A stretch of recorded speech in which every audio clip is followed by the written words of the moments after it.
Hai, halo teman Bakudaya, selamat sore.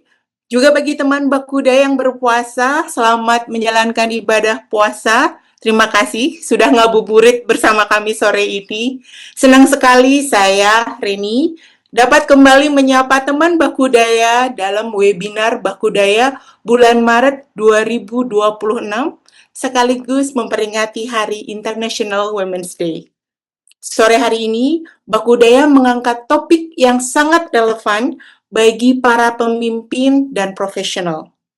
Building a coaching culture, growing people, strengthening organization. Melalui topik ini, nanti kita akan bersama-sama menyimak dan melihat contoh praktis implementasi membangun coaching culture dalam mengembangkan manusia sekaligus memperkuat kinerja organisasi.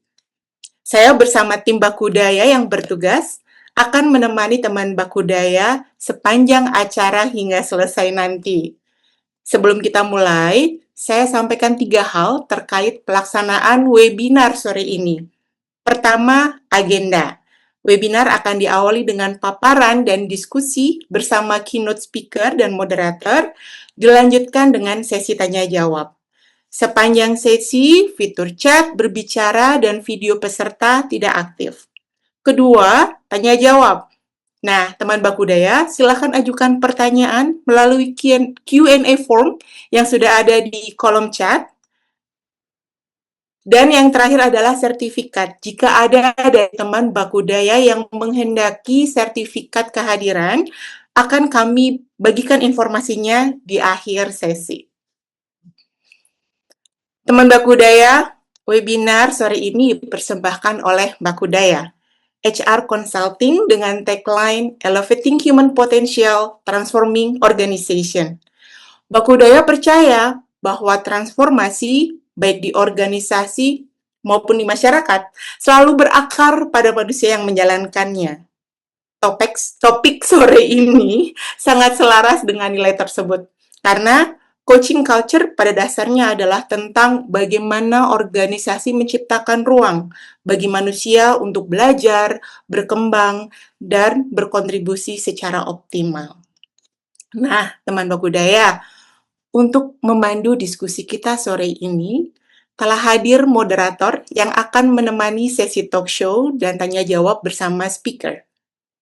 Perkenankan, saya akan memperkenalkan moderator kita, Mbak Pepi Samperuru. Nama lengkapnya Maria Agustina Samperuru, namun kami biasa memanggil beliau dengan sebutan Mbak Pepi Samperuru, founder sekaligus CEO Bakudaya. Beliau memiliki pengalaman lebih dari 25 tahun di bidang human capital dan transformasi organisasi lintas sektor, mulai dari perusahaan multinasional, BUMN, perusahaan swasta nasional, hingga organisasi non-profit. Dengan latar belakang sebagai psikolog dan coach bersertifikasi ICF, International Coaching Federation, Mbak Pepi dikenal dengan pendekatan yang reflektif, tajam, dan membumi. Sangat relevan untuk memandu diskusi sore ini tentang bagaimana coaching culture dapat tumbuh sebagai bagian dari praktek kepemimpinan dan pengembangan organisasi. Nah, tanpa berpanjang kata, mari kita sambut moderator webinar Bakudaya bulan Maret, Mbak Pepi Samperuru.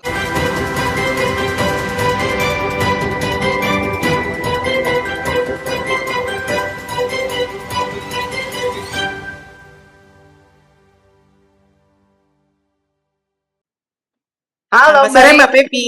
selamat sore. Terima kasih Selamat banyak siang. sudah diperkenalkan. Dan terima kasih juga nih Mbak Reni sudah membuka webinar kita dengan hangat dan semangat. Terima kasih Dengan ya. senang hati, the stage is yours Mbak. Thank you. Selamat sore teman Bakudaya. Senang sekali di sore hari ini sambil ngabuburit bisa bertemu kembali dengan teman Bakudaya dalam webinar Bakudaya bulan Maret 2026. Sore hari ini saya Pepi Samperuru akan memoderasi sesi talk show kita. Oh ya, teman Bakudaya, nanti teman Bakudaya dapat mengajukan pertanyaan-pertanyaan dengan mengisi form yang linknya di-share di kolom chat. Nanti langsung aja diklik, dituliskan di sana. Nah, topik sore hari ini yang akan kita bahas sangat relevan dengan dinamika organisasi saat ini, yaitu building a coaching culture, growing people, strengthening organization. Di tengah perubahan lingkungan bisnis yang semakin cepat dan kompleks, organisasi tidak lagi cukup hanya mengandalkan pendekatan kepemimpinan yang bersifat direktif atau instruktif. Organisasi perlu membangun lingkungan kerja yang mendorong pembelajaran, dialog yang bermakna, serta pengembangan potensi manusia secara berkelanjutan. Disinilah konsep coaching culture menjadi semakin penting. Coaching culture bukan hanya tentang memiliki individu yang memiliki keterampilan coaching, tetapi tentang bagaimana organisasi membangun cara berkomunikasi, cara memimpin, dan cara mengembangkan manusia secara lebih memberdayakan. Melalui sesi talk show hari ini, kita akan bersama-sama mengeksplorasi bagaimana coaching culture dapat dibangun secara strategis di dalam organisasi. Faktor apa saja yang menentukan keberhasilannya, serta bagaimana dampaknya terhadap engagement, performance, dan efektivitas organisasi. Untuk membantu kita memahami topik ini dengan lebih mendalam, hari ini kita sudah bersama dengan seorang narasumber yang adalah seorang pemimpin human capital yang memiliki pengalaman yang sangat kaya dalam pengembangan organisasi, kepemimpinan, transformasi budaya kerja, dan tentunya dalam bidang coaching. Dan sebelum saya undang beliau untuk hadir, saya akan bacakan profil beliau terlebih dahulu. Ibu Elizabeth Evati Dewi SCC atau biasa disapa dengan Kak Lisa. Saat ini menjabat sebagai Chief Human Capital Officer di Aksa Mandiri Financial Services, serta merupakan seorang ICF Certified Coach dari International Coaching Federation. Beliau memiliki pengalaman lebih dari 2 dekade di bidang human capital, leadership development, dan organizational transformation dengan perjalanan karir yang dimulai dari perannya di Gunung Sewu Kencana, Panindaichi Life, kemudian berkembang di dunia consulting bersama Accenture, Willis Tower Watson. Selanjutnya, beliau memegang peranan strategis di HSBC dan MUFG Bank sebelum memimpin human capital di Aksa Mandiri sejak tahun 2020. Kak Lisa meraih gelar Master of Management dari Prasetya Mulia Business School dan sarjana psikologi dari Universitas Indonesia.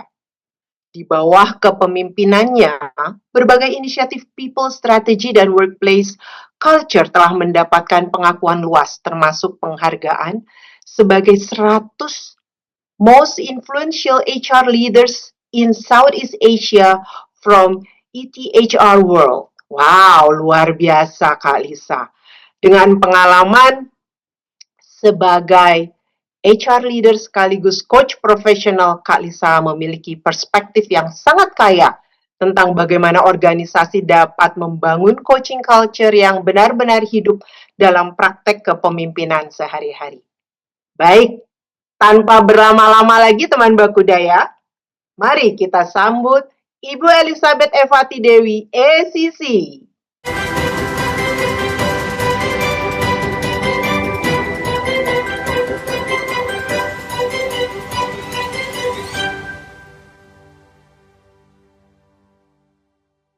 Teman Bakudaya, pagi, selamat sore Kak Lisa.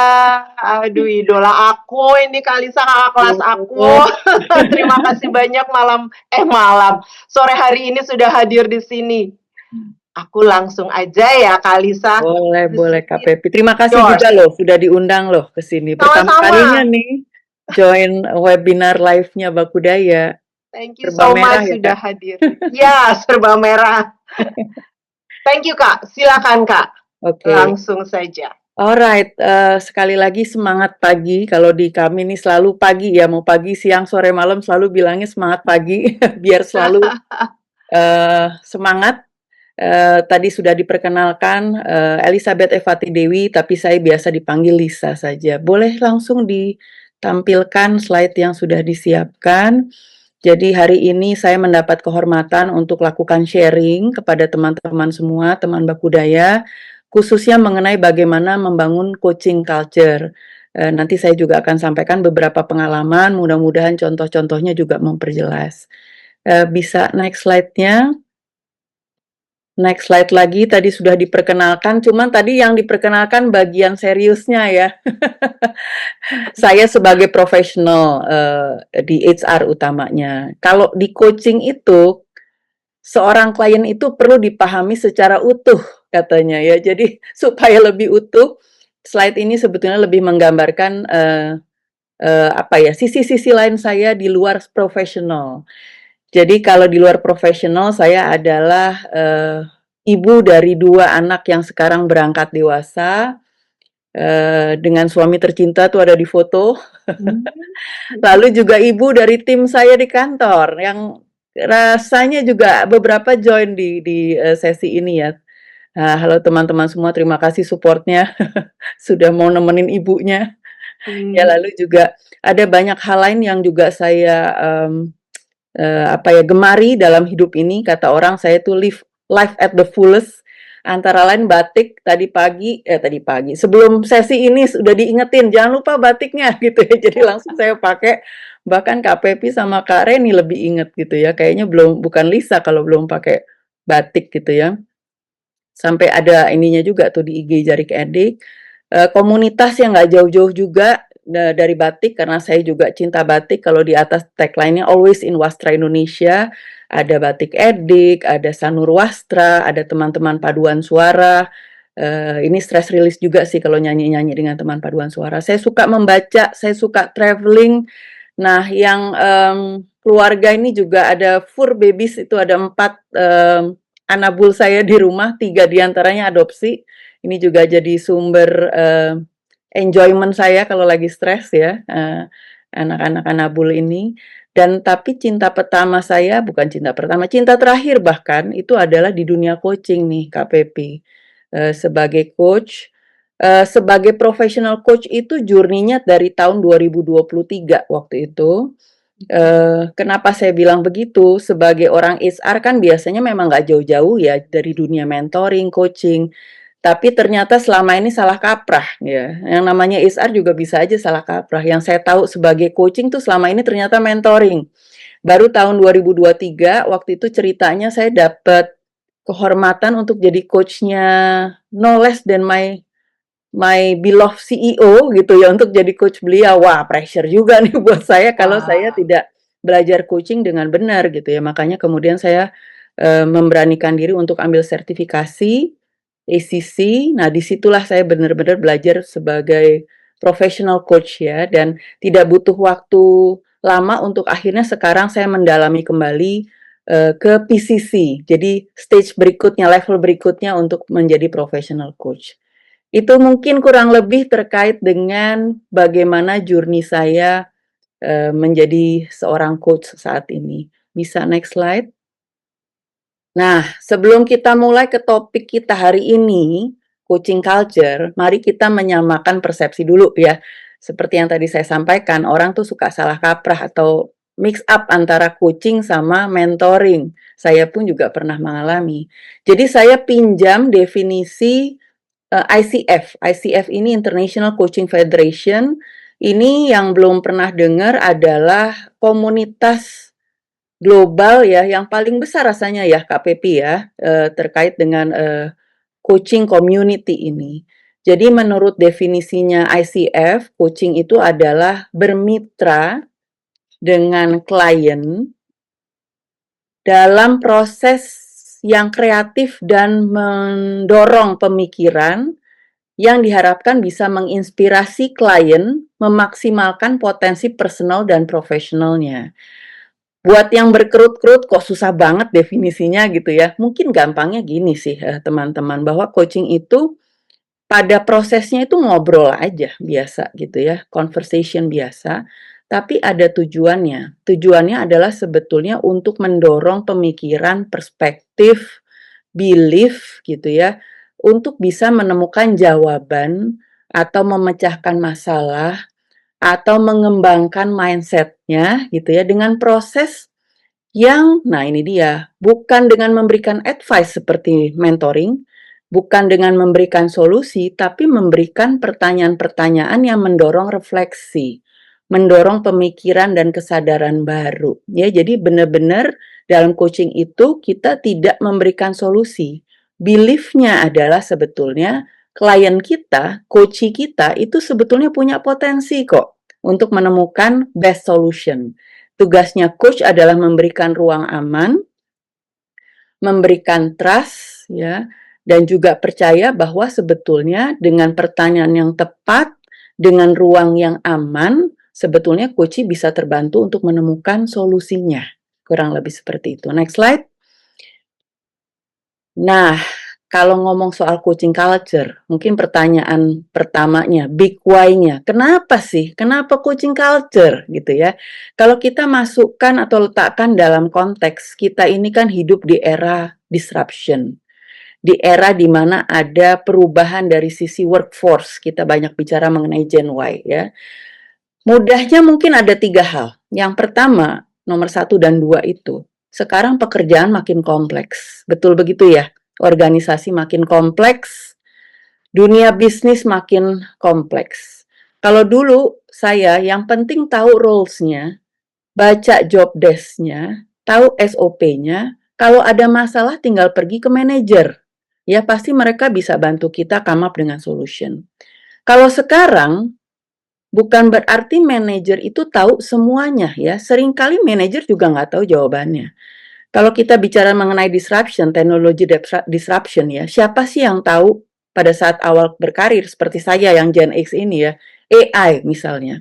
Atau isu-isu yang terkait dengan kebocoran data. Dulu kan belum ada isu-isu seperti ini gitu ya. Jadi bahkan leaders atau manajer pun belum tahu jawabannya. Training pun juga yang dulunya relevan sekarang mungkin nggak cukup lagi gitu ya, training yang classroom dan sebagainya. Karena dunia itu secara konsisten, secara konstan terus berubah. Kita selalu harus menemukan jawaban yang baru ya dari semua isu yang kita hadapi. Sehingga kemudian kalau mentality atau mindset-nya adalah seperti leaders gaya lama yang kasih instruksi, yang kasih arahan, ini mungkin udah tidak cocok lagi ya. Not to mention yang nomor 3 nih teman-teman. Sekarang ini Gen Z, Gen Y itu udah mendominasi workforce population ya. Kalau kita lihat di datanya BPS sekitar tahun 2020 ya, sekarang mungkin figurnya udah berubah. Gen Z itu porsinya 27% dari keseluruhan populasi di Indonesia. Gen Y sudah lebih menurun sedikit, Gen saya ini juga bahkan lebih sedikit lagi, apalagi baby boomers gitu ya. Dan untuk generation yang lebih muda ini, Gen Y, Gen Z, millennials dan Gen Z gitu ya, pendekatan yang instruktif ini udah nggak cocok lagi. Ya, dulu di zaman saya, kita hidup dari kalau mau butuh knowledge yang lebih, itu ada ensiklopedia berderet-deret ya. Atau ada yellow pages atau ada istilahnya dulu PIN, Pusat Informasi Nasional. Jadi kalau ada PR nggak ada jawabannya gitu ya, biasanya kita telepon PIN untuk bantuan. Kalau sekarang kan minimum dengan googling gitu ya, bahkan sekarang pakai ChatGPT. Jadi bahkan Gen Z dan millennials itu punya akses yang lebih luas, lebih terbuka terhadap knowledge gitu ya, dan bahkan itu lebih kaya, lebih banyak daripada kita kalau kita menanyakan para leaders kita ya. Leaders kita bukan maha tahu.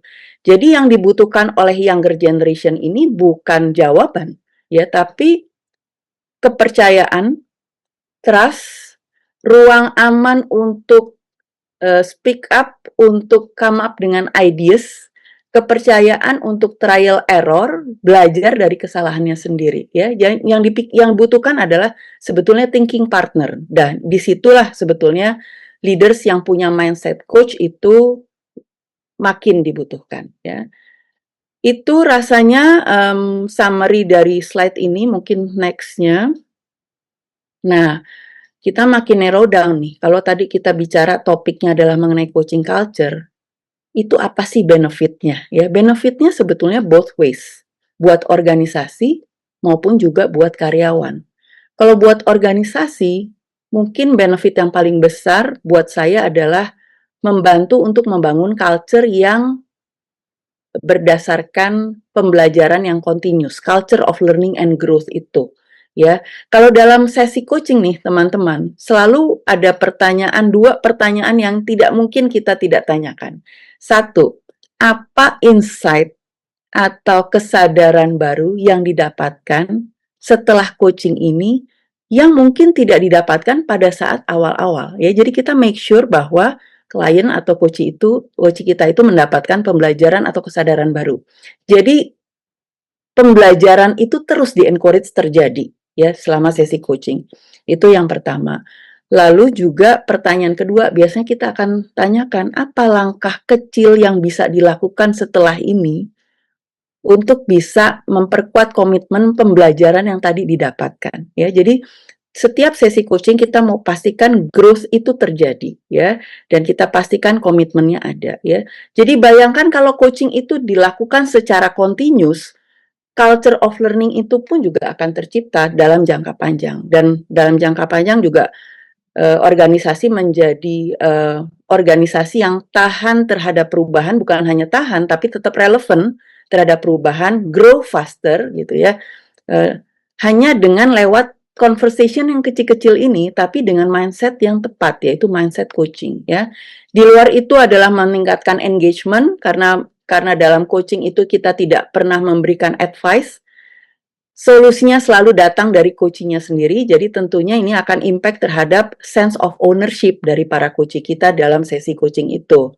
Lalu juga mempercepat readiness leadership ya, karena dalam coaching itu topik-topik bisa yang dibahas bisa terkait sejauh mana meningkatkan confidence level, kemampuan dari klien kita gitu ya terhadap meningkatkan kemampuan leadership-nya, adaptability terhadap perubahan, skala perubahan, dan akhirnya ujung-ujungnya adalah performance. Saya share aja satu cerita teman-teman. Beberapa waktu yang lalu salah satu employee kita minta waktu saya gitu ya. Jadi konteksnya adalah ternyata dia mengutarakan kekecewaannya waktu ternyata ada satu bisnis plan kita yang tidak jadi dilakukan. Jadi ada saat kita waktu itu rencana untuk masuk ke salah satu bisnis lain, tapi dengan berbagai input dari shareholder kita gitu ya. Akhirnya kita memutuskan untuk tidak dilakukan dulu sampai timing yang tepat ya. Tapi long story short, sebetulnya kemudian employee ini mengutarakan kecewaannya, sempat juga curcol, dia mengatakan manajemen nggak tahu apa yang kita alami di lapangan, bahwa setelah ini saya harus memberitahukan cerita ini kepada employees ya, bagaimana saya harus bilang ke mereka padahal mereka sudah semangat, ada banyak perut yang harus diberi makan, kalau bisnis lain ini terpaksa kita nggak lanjutkan, saya harus bilang apa pada mereka ya. Dan seterusnya dan lain sebagainya, isinya adalah komplain gitu ya. Saya melihat itu sebagai suatu coaching moment, di mana kemudian at the end of the coaching lewat pertanyaan-pertanyaan yang saya ajukan, kemudian ada kesadaran baru dari employee ini.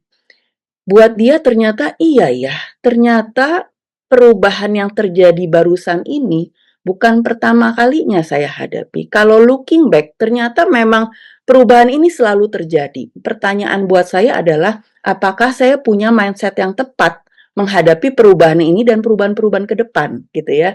Kemudian diakhiri dengan komitmen bahwa apa yang bisa saya lakukan terkait dengan apa yang bisa saya kontrol adalah sebetulnya bagaimana saya bisa menjadi leaders yang membantu tim saya untuk siap membawa perubahan ke depan ya. Itu contoh di mana kalau kita lihat di sisi kanan, coaching itu membantu juga para karyawan membawa self awareness yang lebih clear ke depan mengenai dirinya sendiri, mengenai mindset-nya, mengenai limiting belief-nya gitu ya, supaya dia ke depannya juga punya capability growth tuh di poin yang terakhir gitu ya. Ini yang kemudian kita bayangkan percakapan yang akan terus terjadi di perspektifnya employee akan membangun self awareness, ada clarity dari sisi purpose-nya dia, ada ownership terhadap apapun yang di-commit di akhir sesi, dan ada confidence bagaimana menghadapi perjalanan journey pengembangan dia ke depannya, bahkan juga dalam pengambilan keputusan dan memecahkan masalah ya. Jadi saya paling suka slogan yang ada di bawah itu gitu ya, bahwa organisasi yang berkembang cepat, yang memang mau berubah terus, yang agile, learning itu tidak terjadi dalam classroom atau training yang konvensional, tapi justru terjadi pada conversation, percakapan sehari-hari yang sudah dengan mindset coaching tadi ya. Next slide please. Nah, kita makin narrow down ya. Kalau misalnya coaching culture ini udah kejadian nih, ya sudah terjadi di suatu perusahaan, ngukurnya gimana sih? Mungkin nggak kebayang gitu ya. Ngukurnya macam-macam, teman-teman, cara-caranya ya. Tapi yang paling biasa itu biasanya dilakukan lewat employee engagement survey result ya. Idealnya kalau dilakukan sebelum dan setelah misalnya suatu program coaching itu dilakukan. Harapannya tentunya ada peningkatan. Contoh lain juga dilakukan yang diukur bukan resultnya, tapi prosesnya. Itu yang box yang kedua tuh. Jadi berapa persen misalnya IDP suatu unit itu sudah melakukan IDP conversation gitu ya, dalam 1 tahun. Saya kasih contoh di suatu perusahaan, itu jadi coaching sendiri itu ada dalam balance scorecard mereka, di perspektif yang paling bawah ya, teman-teman mungkin familiar dengan balance scorecard. Di atas itu biasanya goal financial, yang kedua yang kedua customer perspective, internal process, dan yang terakhir adalah people perspective. Nah, coaching itu diselipkan sebagai salah satu enabler untuk mencapai strategi dan goal perusahaan di financial aspeknya gitu ya. Jadi yang dilakukan adalah diwajibkan untuk semua unit 100% melakukan development conversation ya. Mereka menghindari pakai kata coaching. Kenapa? Nah, ini juga lucu nih, menarik nih. Beberapa sharing dari teman-teman sesama HR, ada sejarahnya coaching itu persepsinya yang di coach itu biasanya yang punya masalah performance gitu ya. Jadi in this case ini waktu contoh perusahaan yang saya ceritakan ini, mereka menghindari pakai kata coaching, tapi disebutnya sebagai development conversation.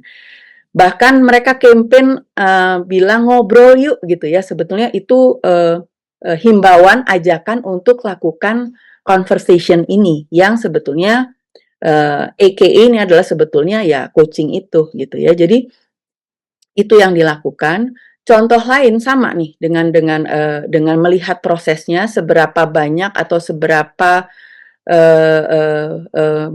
completion rate gitu ya, melakukan coaching conversation ini. Ini di suatu perusahaan consulting global, teman-teman, karena kita tahu ya kalau di consulting itu growth mindset itu sudah jadi requirement dari role gitu ya. Klien tentunya akan mau bekerja sama dengan konsultan yang memang kasih add value ya, dan bisa add value itu adalah dengan cara belajar terus. Jadi klien itu harus quote unquote lebih pintar lah gitu ya dari kliennya. Sehingga kemudian coaching dipercaya sebagai salah satu cara yang paling ampuh untuk memastikan coaching growth culture itu terjadi. Karena ini sifatnya global, mereka itu juga monitoring sejauh mana cabang mereka di berbagai negara itu melakukan coaching conversation ini terhadap para junior konsultannya. Yang punya KPI bukan manajernya, tapi yang punya KPI adalah semua konsultannya. Lebih serius lagi yang saya dengar, itu bahkan ada financial penalty-nya teman-teman, bonusnya dipotong gitu ya, kalau suatu negara itu, cabang itu tidak 100%, jadi targetnya 100% completion terhadap coaching ini dilakukan gitu ya. Saking seriusnya terhadap dan komitmennya terhadap coaching ini ya. Dan cara-cara pengukuran yang lain ya, misalnya juga impact-nya sejauh mana itu meningkatkan kualitas dari hires, kualitas dari promotion di dalam, dan juga dari skor terhadap leadership assessment ya, banyak cara-cara lain. Next-nya, oke, nah narrow down lagi, dari tadi kita bicara mengenai leaders yang instruktif, yang direktif dibandingkan dengan leaders yang punya coaching mindset. Bedanya apa sih ya? Gampangnya begini sih, leaders yang gaya lama, yang tradisional, itu memang yang jadi center itu leadersnya ya. Jadi gayanya adalah telling people what to do. Lalu dialah yang memberikan jawaban terhadap semua permasalahan, terhadap semua problem. Fokusnya adalah correctness, harus comply. Kemudian juga yang penting short term, masalah ada solusinya gitu ya. Dan feedback itu lebih dipandang sebagai evaluation dibanding sebagai development ya. Berkebalikan dengan leaders yang punya coaching mindset. Instead of telling, mereka lebih bertanya. Karena beliefnya adalah klien, coach, timnya itu berdaya, punya potensi. Yang perlu dilakukan adalah tidak memberikan jawaban, tapi facilitate thinking-nya, pemikirannya. Fokusnya adalah learning dan growth yang terus-menerus. Bikin supaya timnya punya confidence level bahwa dia berdaya kok memecahkan masalahnya sendiri. Sehingga kemudian ini menjadi sesuatu yang long term dan bukan cuma solusi jangka pendek saja. Akan ada ownership dari employee, ya, centernya adalah employee bukan leadersnya, dan setiap conversation itu menjadi momen untuk development. Kalau traditional leaders itu create followers, leaders yang punya mindset coaching itu akan create future leaders lebih banyak lagi. Next slide.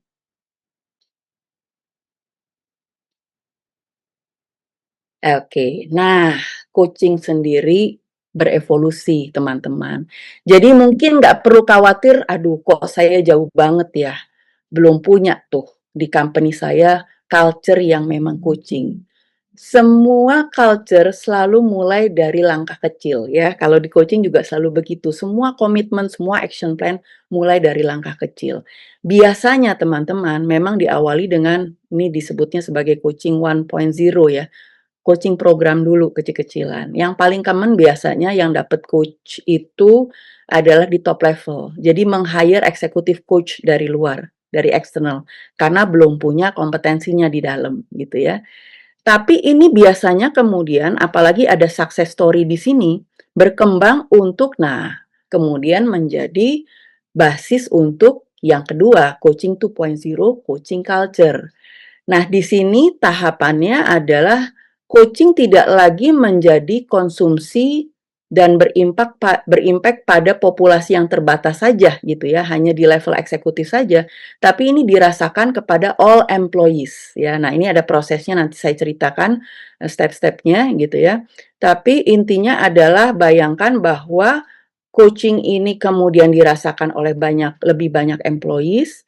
Kemudian yang tadinya melibatkan external coach, kali ini sudah berinvestasi untuk membangun ekosistem di dalam internal coach ya, baik yang melibatkan leaders sebagai coach maupun juga internal coach internal gitu ya, yang mungkin nanti dalam prakteknya dia bisa lakukan cross department coaching ya. Nah, lebih canggih lagi teman-teman coaching 3.0. Coaching with technology, di mana sekarang itu udah makin banyak kita bicara mengenai bagaimana AI bisa membantu coaching ini gitu ya, bukan saja meningkatkan kualitas dari coachingnya sendiri, tapi juga bagaimana untuk memanage scalability, apalagi kalau suatu company itu memang jumlah karyawannya begitu banyak gitu ya. Salah satu yang saya juga sempat ngobrol tuh salah satu company BUMN yang jumlah karyawannya 50.000 teman-teman. Jadi kan nggak mungkin ya hanya mengandalkan external coach, memang harus dibuat ekosistem yang cukup kuat gitu ya, supaya coaching ini benar-benar terjadi dan tidak hanya berhenti di program saja, tapi benar-benar embedded dalam culture. Next slide-nya. Nah, kenapa sih harus ada coaching culture ini? Kenapa coaching itu harus ada di DNA-nya organisasi ya? Gampangnya begini sih, waktu itu pernah juga tuh dalam satu kesempatan waktu saya ngobrol dengan dengan company yang saya sebutkan tadi ya, dengan company yang jumlah karyawan 50.000 gitu ya. Mereka memang dalam mood mau bertransform dari perusahaan yang dulu mungkin um, marketnya sudah captive gitu ya, tanpa harus dicari. Belakangan sudah lebih banyak kompetitor, mereka memang harus lebih berinovasi. Jadi dalam transformasi merubah mindset dan culture mereka. Salah satunya dengan mengadopsi coaching culture ini. Ketakutan beliau adalah gitu ya, dengan investasi demikian besar menghadirkan external coaching, membangun ekosistem coaching secara internal, leadersnya juga yang jumlahnya demikian banyak ya, ribuan untuk di certified, dilakukan training, akan hilang kalau CEO-nya berubah, kalau presidirnya diganti, which is di BUMN kan sering itu terjadi begitu ya. Itu yang paling dia khawatirkan. Investasi yang demikian besar bisa kemudian jadi percuma karena leadersnya berganti. Nah, ini sebetulnya kekuatan kalau coaching itu sudah menjadi culture, teman-teman. Karena dia akan sticky dalam keseharian. Karena ini udah menjadi way of working, sudah ada di DNA gitu ya. Jadi kalau kita punya concern terhadap sustainability, memang kita harus menjadikan coaching ini sebagai culture. Nah, caranya adalah nanti kita jelaskan ya, bahwa ini sudah harus embedded di bisnis, di SR proses, di employee life cycle gitu ya.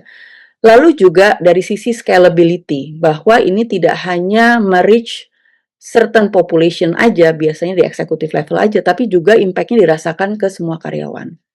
Juga dalam konteks kita mau lakukan kaderisasi gitu ya. Jadi leaders create leaders itu tadi, bahwa kita dengan adanya coaching yang sudah menjadi culture itu bisa menumbuhkan, mengembangkan leaders yang punya kemampuan coach secara natural. Nanti saya juga sampaikan di embed di proses itu dimulai dari proses hiring idealnya gitu ya. Dan akhirnya dirasakan impact-nya bukan cuma dari sisi karyawan, tapi juga secara organisasi, secara bisnis gitu ya. Bagaimana ini link terhadap profit, terhadap productivity, terhadap pencapaian strategi perusahaan secara lebih luas ya. Selain juga menciptakan employee experience yang lebih positif ya. Jadi kalau program coaching program memang kita mulainya dengan coaching program dulu ya, tapi idealnya tidak hanya stop hanya dari program aja, karena program itu bisa berakhir, sementara culture itu akan berlanjut gitu ya, akan sustain ya. Dan ini akan menjadi common language, menjadi way of working dari para leaders dan juga employee keseharian ya, bahwa itu jadi identitas para leaders di suatu perusahaan. Next slide please. Nah, sekarang mungkin makin narrow down ke tadi why-nya, sekarang how-nya ya. Sebagaimana tadi saya sampaikan, kalau mau sustain, kalau mau ini berkelanjutan terus ya, idealnya ini memang di-integrate ya, menjadi proses yang holistik dengan employee life cycle di suatu perusahaan. Mulai dari hiring kalau dalam contoh di depan, sampai kemudian monitoring di employee engagement survey-nya gitu ya. Hiring misalnya. Idealnya gitu ya, pada saat kita meng-hire, pastikan kita juga meng-hire orang-orang kandidat yang punya coaching traits ya. Ini bukan berarti bahwa kita harus hire mereka yang udah certified coach, nggak gitu juga ya. Tapi paling tidak punya karakter, punya traits ya, yang memang mendukung coaching itu sendiri ya. Contohnya apa sih? Contohnya yang punya growth mindset, yang kolaboratif, yang open-minded gitu ya. Itu adalah trait-trait yang mendukung coaching. Saya sering kasih perumpamaan ini nih ke tim saya gitu ya. Lebih baik kita merekrut kalau KPI-nya adalah manjat gitu ya, lebih baik kita merekrut tupai yang nggak perlu kita ajarin dia udah bisa manjat, daripada kita merekrut ayam untuk kita train supaya bisa manjat. Sampai kapanpun nggak bisa manjat gitu ya, karena nature-nya, trait-nya ayam nggak bisa manjat. Sama halnya begitu, kalau kita mau membangun coaching culture dari awal, lebih baik kita merekrut mereka-mereka yang memang punya trait sebagai coach ya, sehingga tinggal dipoles sedikit lah dengan training sebetulnya bisa menjadi coach yang baik, yang ideal. Nah, yang juga sering dilakukan untuk mengintegrate coaching dalam employee life cycle adalah dikaitkan dengan goal setting gitu ya. Jadi kalau di tempat kami sendiri di Aksa Mandiri, itu kita punya apa yang disebut sebagai transversal goals untuk para leaders. Jadi dalam goal setting ya, semua leaders itu punya KPI mulai dari people retention, people development, nah coaching itu di people development sampai kemudian succession planning. Itu menjadi tanggung jawab semua leaders, bukan tanggung jawabnya HR. Nah, ini juga sering jadi praktis yang salah kaprah ya, seolah-olah itu menjadi tanggung jawabnya HR. Nah, dengan adanya tanggung jawab tiap leaders untuk mengembangkan timnya, akhirnya coaching ini bukan cuma perlu gitu ya, tapi memang dipersyaratkan ya, karena coaching ini adalah salah satu cara untuk pengembangan yang juga meningkatkan engagement. Ya, tadi kita sudah bahas juga ya pada saat kita membahas mengenai benefit dari coaching. IDP, nah ini yang tadi saya sampaikan, di beberapa perusahaan ini udah jadi common practice, at least katanya ditargetkan dalam 1 tahun itu lakukan 1 kali coaching conversation dalam konteks IDP. 1 kali setahun mestinya kan nggak too much to ask kan, sebetulnya kan itu at least 1 tahun dalam sekali, 1 kali dalam setahun kan mestinya itu minimum ya. Not to mention paling nggak kan kita punya meeting mingguan, masa nggak kita lakukan coaching gitu ya terhadap tim kita. Other than that, ada juga sebagai part dari pada saat kita menyampaikan mengenai 360 degrees assessment ya, kita harapkan leaders itu juga punya trait coaching itu dalam melakukan talent review dan akhirnya employee engagement survey. Ini juga kita praktekkan di Aksa Mandiri teman-teman. Jadi kita cukup serius nih di Aksa Mandiri dalam melakukan employee engagement survey 2 kali dalam 1 tahun. Nah, bagaimana mengukur coaching ya? Salah satu dan salah 2 pertanyaannya itu lewat psychological safety yang diciptakan. Jadi kalau saya ingat-ingat kembali salah satu pertanyaan yang diajukan, sejauh mana karyawan gitu ya, ditanyakan ke karyawan itu merasa nyaman untuk speak up on their ide gitu ya, tanpa takut merasa ada negative consequence. Itu ditanyakan sebagai part dari psychological safety, karena memang coaching mindset ini sebetulnya adalah menciptakan ruang aman untuk karyawan untuk come up dengan idenya tanpa takut di-criticize gitu ya, tanpa takut ada negative consequence ya. Itu beberapa contoh teman-teman bagaimana kita meng-embed coaching ini dalam keseluruhan employee life cycle. Next slide. Oke, ini penggambaran lain sih sebetulnya more or less sama, tapi ini dalam perspektif memperkaya employee experience mulai dari attracting sampai kemudian promoting ya, di mana coaching itu menjadi part dari proses itu sendiri ya. Mungkin next slide aja supaya lebih cepat. Nah, bagaimana memulainya? Nah, di sini ada catatan one-on-one coaching ya, karena memang coaching ini turunannya macam-macam, teman-teman. Mulai dari one-on-one ya pada saat diskusi antara leaders dengan timnya, misalnya ada juga yang disebut peer coaching, ada yang juga yang disebut group coaching, team coaching, itu macam-macam ya, tapi spiritnya sama. Nah, untuk bisa menjadi coaching culture itu again harus dialami oleh semua employees.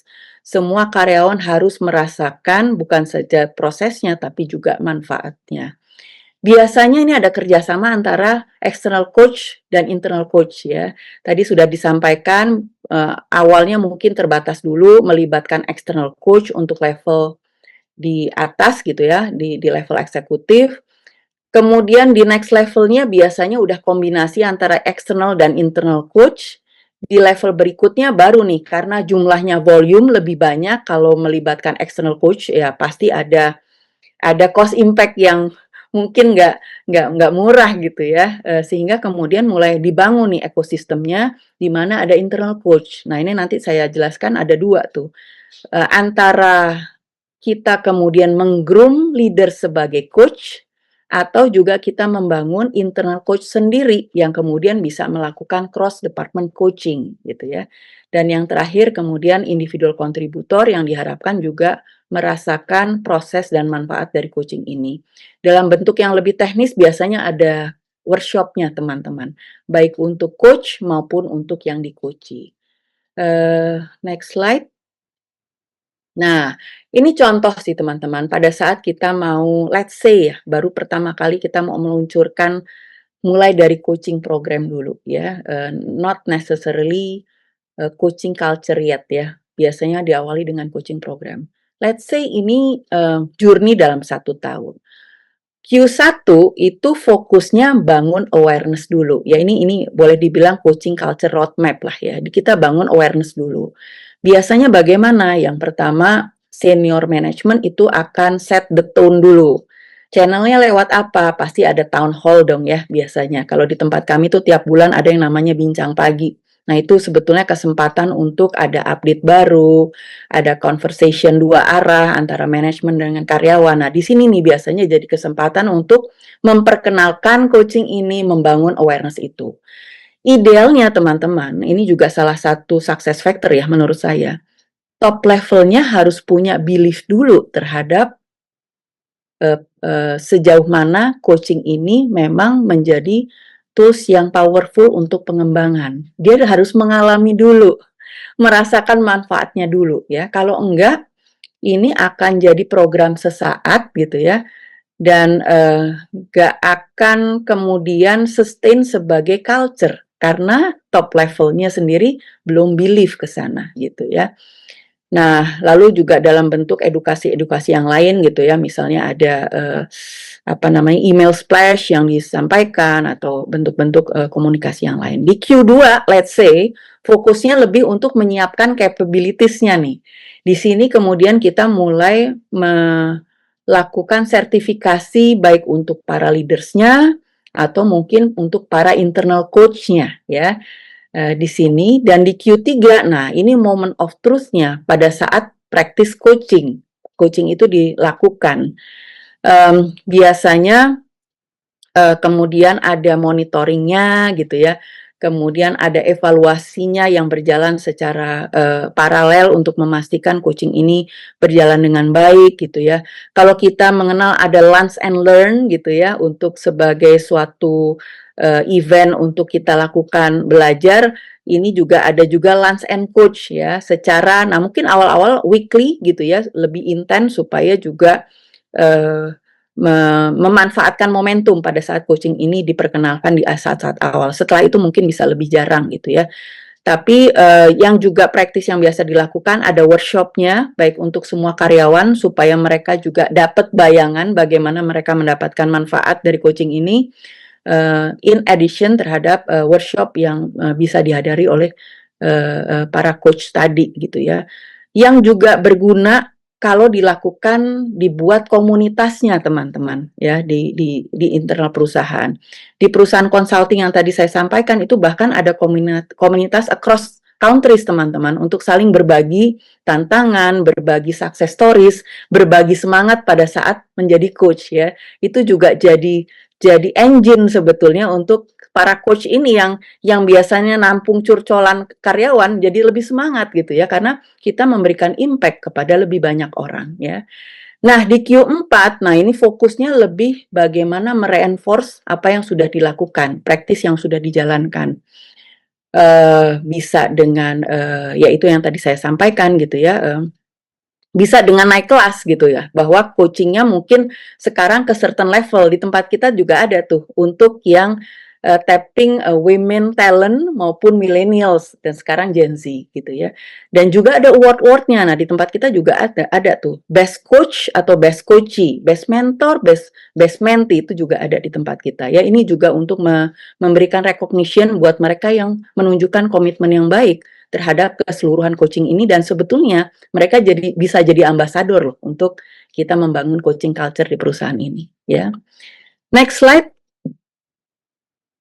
Oke. Saya agak mempercepat dikit ya mengingat waktu. Nah, kalau sudah ada journey-nya, sudah ada komitmennya, the big why-nya sudah dapat buy-in, fokusnya adalah membangun capabilities. Dan waktu kita bicara capabilities, 3 hal teman-teman.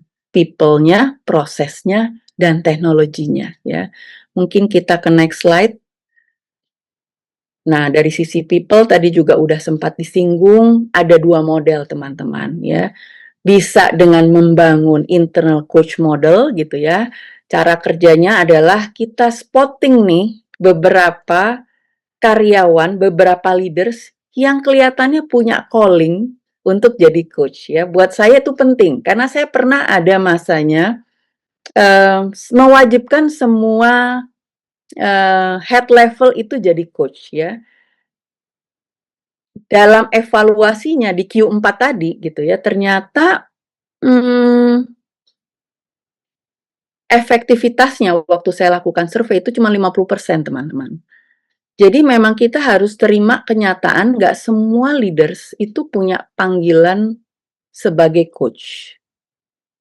Tidak semua leaders itu bisa menjalankan role-nya sebagai coach dengan baik gitu ya. Jadi waktu itu lesson learn buat saya sendiri gitu ya, bahwa assignment dari coach itu jadi kritikal ya. Yang sekarang kita lakukan di perusahaan saya adalah kita spotting nih dari program mentoring yang udah kita lakukan duluan gitu. Dan dari situ kita bisa spotting beberapa mentor yang ternyata ini kalau kita groom menjadi coach, dia akan jadi coach yang baik, dan tanpa bersusah payah kita mendrive dia, menanyakan komitmennya, dia akan dengan rela hati kok, dengan senang hati menjalankan ekstrakurikuler ini, extra work ini sebagai coach gitu ya. Nah ini untuk yang internal coach. Strategi kedua adalah kita membekali para leaders untuk melakukan coaching kepada timnya. Ini juga yang biasa dilakukan. Makanya ada training-training yang judulnya leader as coach atau coaching managers ya. Ini sebetulnya adalah menyiapkan manager atau leader untuk punya mindset sebagai coach. Oke, next slide. Nah ini dari sisi proses, mungkin key message di sini adalah jangan dianggap kalau sekali udah dapat certification and that's it, that's all, nggak ada prosesnya lagi gitu ya. Proses coaching development ini ya, coaching skill development ini juga continuous teman-teman. Bukan hanya proses coachingnya ya, tapi coaching skill development-nya sendiri itu juga harus dilakukan secara kontinu. Makanya ada coaching community, ada coaching mentoring, ada coaching supervision, ada peer coaching. Itu sebetulnya untuk memastikan bahwa kita sharpening the soul kalau kita baca buku Seven Habits gitu ya. Jadi keterampilan coaching ini sendiri harus diasah terus. Karena memang harus terus diasah gitu ya, skill ini gitu ya. Mungkin kita next slide. Nah, yang terakhir yang tadi kita juga banyak dibahas, apalagi untuk organisasi yang besar, dan kita punya aim untuk menciptakan coaching culture ini, memang kita sangat akan terbantu kalau kita memanfaatkan teknologi ya. Bukan cuma misalnya pada saat kita mengasah skill coaching ini sendiri ya. Contohnya kayak saya nih, pada saat saya sekarang lagi melanjutkan ke PCC training gitu ya, diminta untuk submit rekaman gitu ya. Kadang-kadang saya perlu feedback juga kan, sejauh mana coaching yang saya lakukan ini memang udah sesuai dengan istilahnya tuh PCC marker. Jadi PCC marker itu adalah kompetensi yang harus saya demonstrasikan supaya dinyatakan lulus. Nah, ini AI gitu ya, AI based Chat GPT ini juga sangat membantu loh buat saya untuk mendapatkan feedback sejauh mana saya juga udah memenuhi PCC marker ya. Bukan cuma dari sisi kualitas coachingnya itu, tapi juga dalam keseluruhan prosesnya. Jadi misalnya men-tracking seberapa coaching ini sudah dilakukan, sudah di-upload, di-input di sistem bahwa sebagai bukti bahwa coaching memang sudah dijalankan gitu ya. Lalu juga ada micro learning modules untuk sharpening kita punya kemampuan coaching dan sebagainya. Jadi memang belakangan banyak sekali pembahasan mengenai apakah profesi coach ini akan tergantikan oleh AI. Itu kan sebetulnya salah satu reflective questions juga buat coach ya sebetulnya. Tapi saya termasuk yang percaya bahwa human interaction itu tidak tergantikan. Jadi AI teknologi itu justru membantu kita sebagai coach untuk bisa coach yang jauh lebih skillful gitu ya. Kuncinya adalah seberapa open minded kita untuk berpartner dengan AI dan teknologi ini untuk menjadikan kita sebagai professional coach yang semakin tajam, semakin skillful ya. Itu rasanya next-nya mungkin akan cepat saja. Diingatkan tadi sudah 6 menit lagi. Jadi bayangkan yang namanya coaching culture kalau itu sudah terjadi itu kita no longer bicara mengenai one on one coaching yang dilakukan dalam let's say 30 sampai 60 menit. Jadi coaching no longer dilihat sebagai activity yang setengah sampai 1 jam itu ya, tapi coaching itu udah dilihat sebagai mindset yang bentukannya adalah dari bahasa kita keseharian. Ya, jadi come up dengan reflective questions dalam keseharian conversation itu udah jadi sehari-hari, udah jadi the way we work gitu ya. Kalau dicontoh di sini, kalau coaching mindset itu bisa diterapkan di mana saja. Paling basic ya pada saat kesempatan meeting gitu kan, dengan supervisor kita, dengan manajer kita maupun dengan tim kita ya. Pada saat workshop, pada saat melakukan team meeting. Tapi buat saya yang paling out of the box adalah kalau kita selalu bisa menemukan coaching moment di setiap conversation, termasuk waktu kita nungguin lift, ya, pada saat kita lunch, pada saat kita ada coffee talk dengan colleagues kita, gitu ya, dalam konteks profesional maupun personal, ya. Jadi coaching culture itu terjadi kalau kemudian semua karyawan itu punya coaching mindset, bukan hanya dalam konteks percakapan one on one di suatu aktivitas, tapi juga dalam keseluruhan conversation. Next slide-nya. Nah, ini mungkin lebih banyak contoh-contoh teman-teman ya. Gimana emang caranya melakukan coaching conversation ini dalam keseharian ya. Ini beberapa contoh aja teman-teman. Kalau kita leaders ya, anggaplah misalnya kita menghadapi anggota tim yang lagi menghadapi masalah kerja ya. Sebagai coach ya, atau sebagai leaders yang punya coaching mindset, kita bukan memberi solusi, tapi membantu mereka berpikir ya. Beberapa contoh pertanyaan. Sebetulnya apa sih tantangan yang benar-benar kamu hadapi saat ini gitu ya? Tantangan apa sih yang sesungguhnya kamu hadapi saat ini? Atau dari semua opsi yang sudah kamu pernah lakukan gitu ya, apalagi yang sebetulnya masih bisa dimaksimalkan ya. Itu biasanya kalau pengalaman saya silent dulu pada saat awal. Tapi itu indikasi bahwa tim kita lagi berpikir keras ya. Itu kan sebetulnya men-challenge perspektif ya.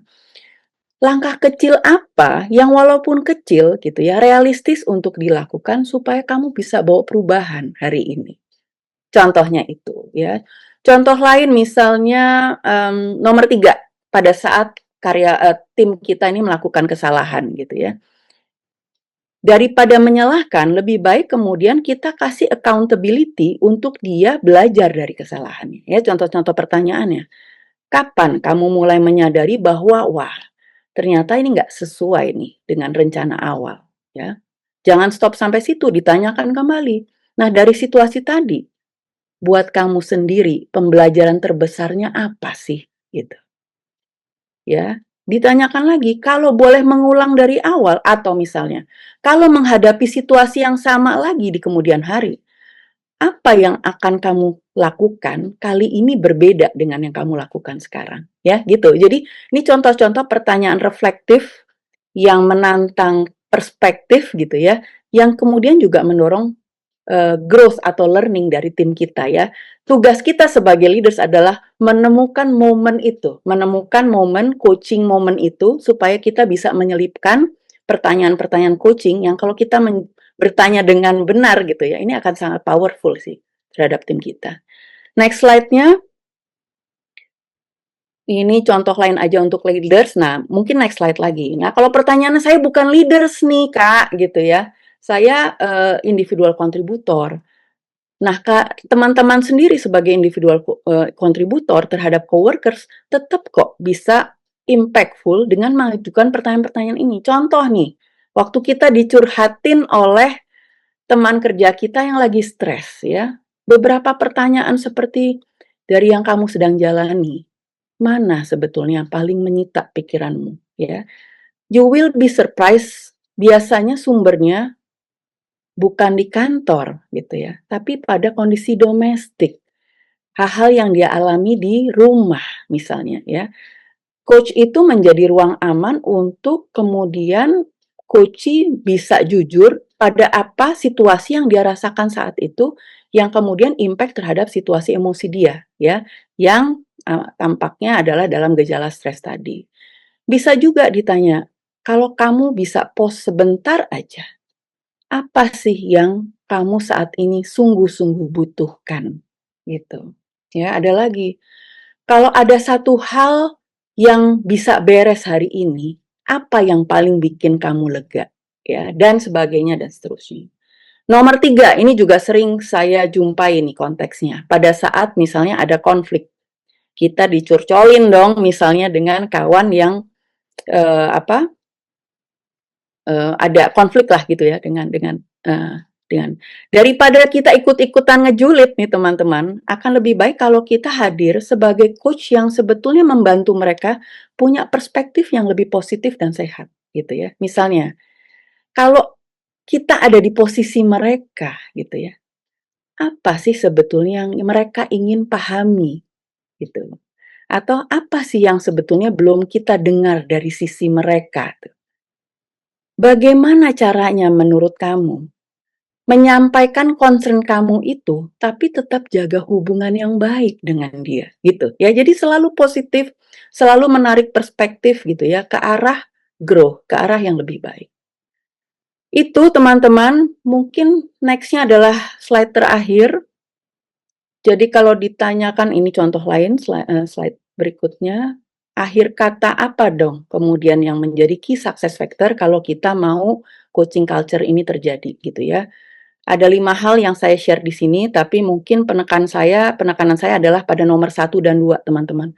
1, pentingnya seorang para leaders terutama top level itu juga walk the talk gitu ya. Jangan cuma punya wacana membangun coaching culture, tapi tidak role modeling dalam kesehariannya ya. Karena kita tahu culture suatu corporate itu kan dibentuk oleh para leaders-nya di atas ya. Kalau leader sendiri tidak menjalankan behavior yang seharusnya untuk bisa menjadikan kita punya coaching culture, ya never expect bahwa employee yang lain juga akan melakukan hal yang sama gitu ya. Jadi leadership role modeling itu buat saya adalah kunci. Yang kedua adalah supaya ini sustain juga harus embedded seperti yang tadi sudah dijelaskan dalam sistem, dalam keseluruhan HR proses. Idealnya end to end gitu ya. Ada KPI-nya dan sebagainya.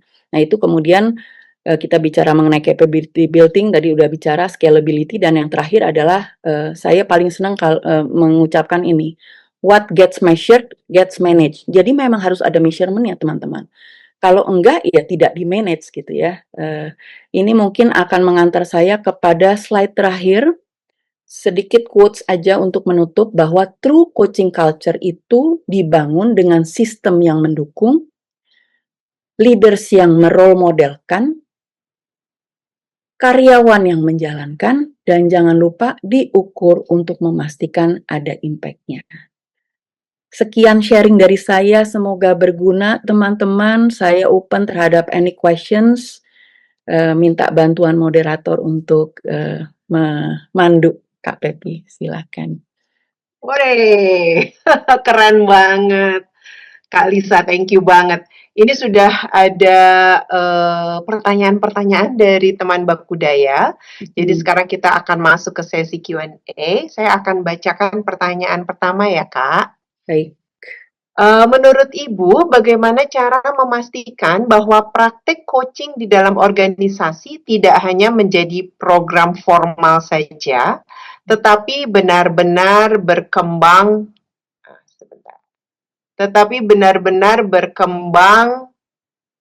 menjadi budaya yang diterapkan secara konsisten oleh para pemimpin dan anggota tim. Dari Putri Muhandayani. Oke, terima Silakan, kasih Kak. Putri. Putri ini kayak bisa membaca slide saya yang terakhir ya. Mungkin boleh di-show lagi slide saya yang terakhir. Jadi betul banget Putri gitu ya, bahwa kalau kita mau membangun coaching culture, itu kita jangan stop, yang sebelumnya lagi, mengenai key success factor, ya, kita jangan stop hanya dari program ya. Banyak sekali cerita bahwa semua mengaku sudah menerapkan coaching, sudah punya coaching culture di company-nya. Tapi kalau kita deep dive lebih lanjut, yang sudah dilakukan itu baru coaching program gitu ya. Jadi baru mensertify beberapa orang untuk bisa melakukan coaching ya. Jadi udah di training dengan coaching. Itu belum cukup buat saya untuk kita klaim bahwa coaching culture itu terjadi gitu ya. Coaching culture itu terjadi sekali lagi kalau memang ini udah jadi bahasa keseharian. Ya, orang terbiasa untuk come up dengan pertanyaan-pertanyaan yang reflektif gitu ya. Orang sudah tercipta psychological safety untuk kita come up dengan ide-ide tanpa merasa ada negative consequences ya. Dan untuk itu terjadi, buat saya yang paling penting adalah sekali lagi leadersnya sendiri harus role modeling ya. Believe me, kalau leadersnya sendiri tidak role modeling ya, don't expect karyawan juga akan melakukan coaching seperti yang kita sampaikan. Don't expect karyawan punya coaching mindset yang kita mau tumbuhkan. Ya, jadi pertama-tama percaya dulu nggak bahwa coaching itu adalah budaya yang mau kita tumbuhkan. Percaya nggak bahwa coaching itu kalau kita jadikan culture ini benar-benar akan membangun suatu ekosistem, suatu culture yang benar-benar embracing growth dan learning ke depannya dalam jangka panjang. Kalau ini hanya ada di mulut tapi tidak diyakini di hati, I believe ini nggak akan sustain ya. Jadi yang pertama kuncinya adalah para leaders. Yang kedua, nah itu juga yang saya sampaikan di nomor 2 di sini gitu ya. Kalau kita menggantungkan hanya para leaders aja, resikonya leadersnya ganti, coachingnya juga stop gitu kan, nggak berkelanjutan. Buat saya yang juga penting adalah pastikan ini embedded gitu ya, menjadi program atau bukan program, tapi proses yang holistik dalam keseluruhan employee life cycle, dalam keseluruhan HR processes.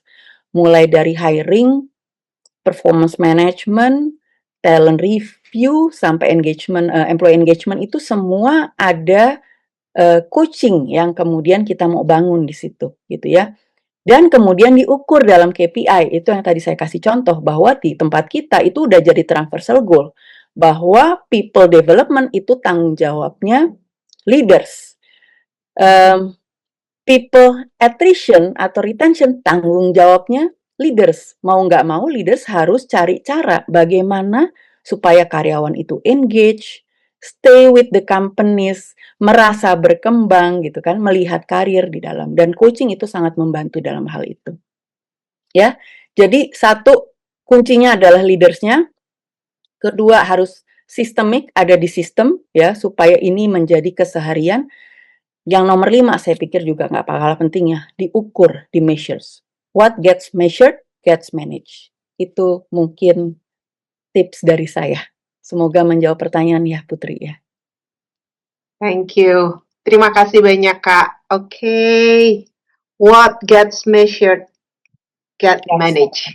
Oke. Sip. Terima kasih, Kak Lisa. Kita masuk ke pertanyaan kedua ya, Kak Lisa. Salam kenal Bu Lisa, saya fresh graduate yang memasuki tahun kedua bekerja dan dalam tim HR. Terima kasih sharing yang sangat insightful. 1. Dalam paparan dijelaskan bahwa coaching culture perlu diintegrasikan dalam employee life cycle. Mohon highlight lagi, part mana dari seluruh HR proses di cycle tersebut yang paling strategis untuk memulai perubahan menuju coaching culture.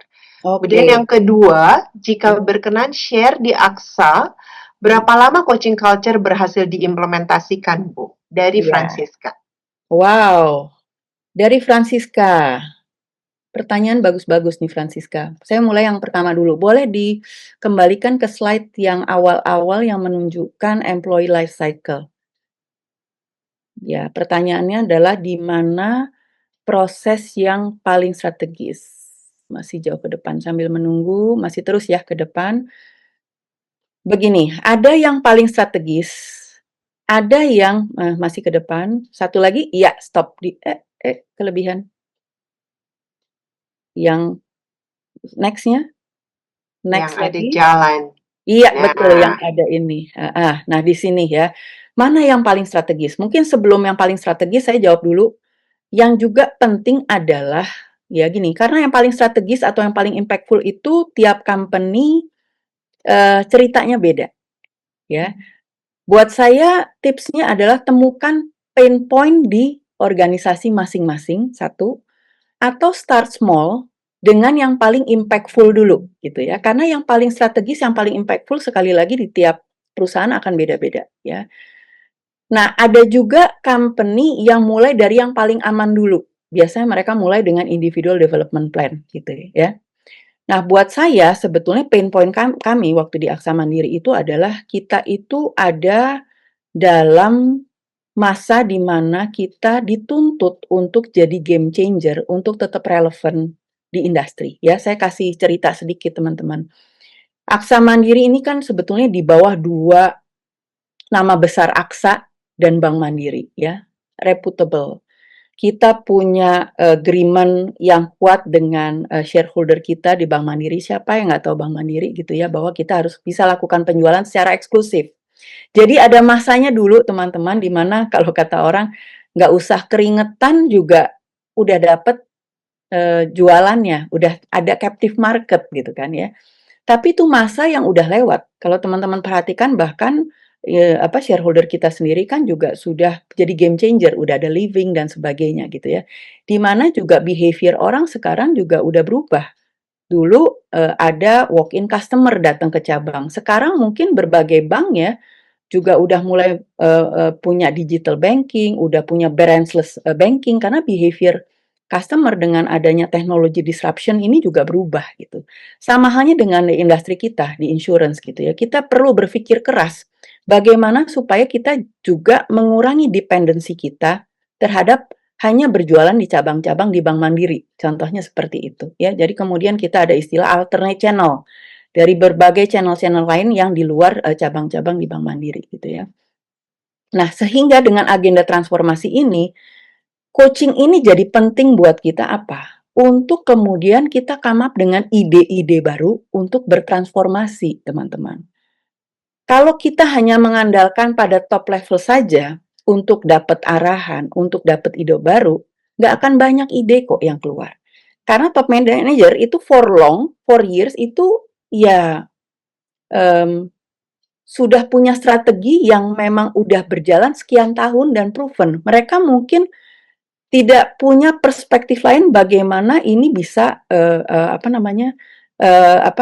alternatif untuk menjalankan bisnis di luar dari yang sudah selama ini dijalankan, gitu ya.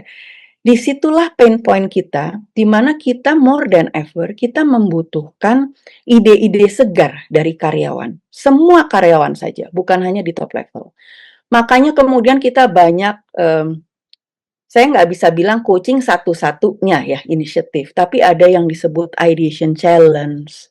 Dalam ideation challenge itu sebetulnya kita mengundang karyawan untuk berani mengajukan ide-ide gitu ya terhadap transformasi ke depan.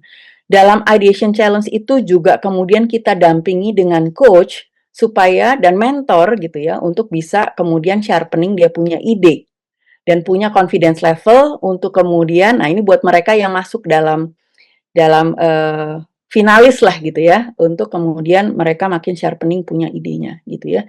Jadi di kami yang paling menjawab pertanyaan Francisca tadi, yang paling strategis dan paling powerful adalah coaching pada saat satu goal setting ya menjadi KPI, dan yang kedua adalah terkait dengan kita punya journey transformasi tadi gitu. Jadi pada saat kita melakukan ideation challenge ada coachnya. Lalu juga coaching terhadap para talent kita. Jadi terus terang kita waktu itu nggak langsung big bang ke semua, tapi coaching diberikan dulu kepada para talent kita yang kita punya ekspektasi sebagai penggerak transformasi ke depan. Ya, talent itu kita yakini calon future leaders. Artinya mereka yang punya kapasitas lebih dari karyawan. Ya, jadi mereka juga harus kita accelerate dengan pertumbuhan, dengan pengembangan, salah satunya lewat coaching gitu ya, itu salah satunya. Lalu pertanyaan kedua apa tadi ya? Berapa lama ya? Berapa lama? Ya. Wah, Berapa ini lama coaching culture berhasil diimplementasikan, Bu? oke. Mungkin saya jawabnya harus hati-hati. Saya akui kita sendiri masih on our journey untuk menuju ke coaching culture. Saya nggak bisa bilang bahwa sekarang ini Aksa Mandiri sudah punya coaching culture. Enggak, kita pun masih continuously benchmarking loh dengan company-company lain. Tapi juga salah satu facts yang saya lihat, company-company lain pun juga masih on journey untuk bisa mengklaim dirinya sebagai coaching culture ya. Yang saya bisa share sih begini, selain pain point tadi, kami mulai dengan bukan program coaching sih, Francisca dan teman Bakudaya yang lain gitu ya. Kita mulai dengan program mentoring terus terang. Kenapa mentoring? Karena waktu itu ini adalah program yang paling dapat buy-in dari top level kita. Ya, nggak semua waktu itu believe on coaching. Karena jadi coach itu nggak gampang loh. Ya, jadi mentor jauh lebih gampang menurut saya, menurut para leaders juga kebanyakan. Karena apa? Kita perlu hadir dan kita tinggal share apa yang kita udah tahu kan. Mentor itu kan diposisikan sebagai orang yang lebih knowledgeable, yang lebih tahu gitu ya. Akan lebih mudah buat para leaders itu untuk share apa yang mereka tahu, pengalaman mereka, pengetahuan mereka, dibandingkan memposisikan diri sebagai coach. Sebagai coach itu kita perlu effort, perlu mengingatkan diri sendiri, hey bukan kita yang jadi center, ya. Yang lebih tahu adalah coach kita. Tugas kita di sini sebagai thinking partner.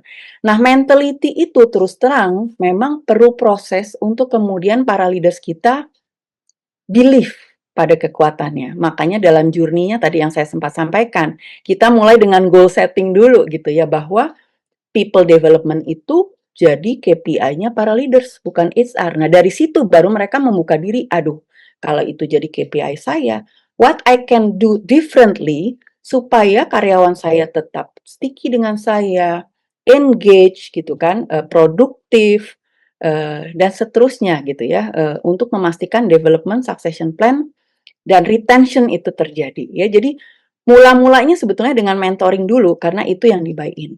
Begitu ternyata mentoring sudah berjalan, sekarang udah di tahun kelima, mentoring gitu ya, berjalan, mulai dengan 7 orang waktu itu di saat awal yang IDP-nya memang secara eksplisit, mereka minta mentor, ya. Di situ kemudian mereka lihat, oh ternyata learning from others itu jauh lebih efektif buat mereka daripada hanya sekedar training. Nah, di tahun-tahun berikutnya, mengikuti keberhasilan mentoring, kemudian kita sisipkan, yuk kita naik kelas. Jangan hanya puas dengan mentoring, tapi now coaching gitu. Jadi coaching ini bertahap. Yang kita udah mulai adalah leader as coach. Jadi tiap 2 tahun kita lakukan refreshment gitu ya untuk leaders itu punya mindset untuk jadi coaching gitu ya. Yang kita mau lakukan lebih sekarang adalah membangun internal coach, dan ini menjadi salah satu strategic plan kita untuk tahun ini gitu ya, untuk memperkuat kita punya ekosistem internal, membangun coaching ekosistem begitu ya. Jadi saya harus hati-hati menjawab timeline ya, karena kita sendiri masih on journey gitu ya. Tapi buat saya dengan keberhasilan kemarin dengan mentoring program, ini adalah kelanjutan. Saya tidak harus mulai dari scratch lagi gitu ya. Ini adalah kelanjutan. Mestinya sih bisa lebih lancar gitu ya dalam menginstil coaching culture ini di Aksa Mandiri kemudian hari. Terima kasih pertanyaan Francisca, semoga menjawab. Terima kasih Kak Lisa. Memang kalau membangun culture itu tidak mudah ya Kak. Memang Betul, membutuhkan waktu yang cukup panjang. Iya. Jadi yes, 5 tahun dan masih ongoing untuk membentuk culture di tempat Kak Lisa. Betul. Thank you so Mulai much. dari mentoring kalau di tempat kita. Yes, okay. Thank you Kak. Pertanyaan ketiga ya Kak, saya bacakan. We know every leader has a certain expectation and standard towards something. Apakah memungkinkan coaching dijalankan hand in hand dengan mentoring? Jika jawaban yang diberikan oleh coachee menurut kita tidak tepat sasaran. Mohon Oke. insight-nya Bu Lisa, Anonymous. Wah, ini pertanyaannya makin bagus-bagus ya. Ya, I'm sure nih yang bertanya nih Francisca, Putri, dan ini yang terakhir siapa yang tanya? Anonymous. Anonymous. Tidak menyebutkan nama. Mr. Ya. or Mrs. Anonymous gitu ya. I'm sure ini coaching akan jadi cocok nih buat teman-teman Bakudaya sekalian kalau dilihat dari kualitas pertanyaannya. Jadi benar sekali bahwa leaders pasti punya ekspektasi ya. Itu memang the truth of bekerja di corporate gitu ya, dan sangat wajar. Saya nggak bilang bahwa coaching itu senjata dari semuanya. Saya barusan juga cerita bahwa bahkan kita nggak mulai dari coaching, kita mulai dari mentoring. Ya, jadi saya percaya pada kekuatan keduanya. Ya, yang lebih perlu kita cermati adalah bila mana kita menggunakan coaching, ya, bila mana kita melakukan mentoring.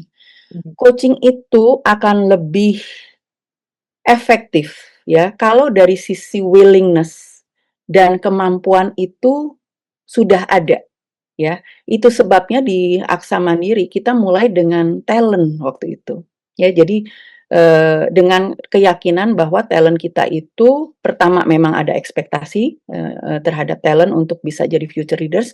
Yang kedua mereka lebih siap dari sisi capability maupun willingness gitu ya. Jadi buat kita kalau mau berhasil, mari kita mulai dengan populasi yang less risk dan juga lebih meningkatkan potensi untuk berhasilnya, which is the talent gitu ya. Dan apakah memungkinkan hand in hand?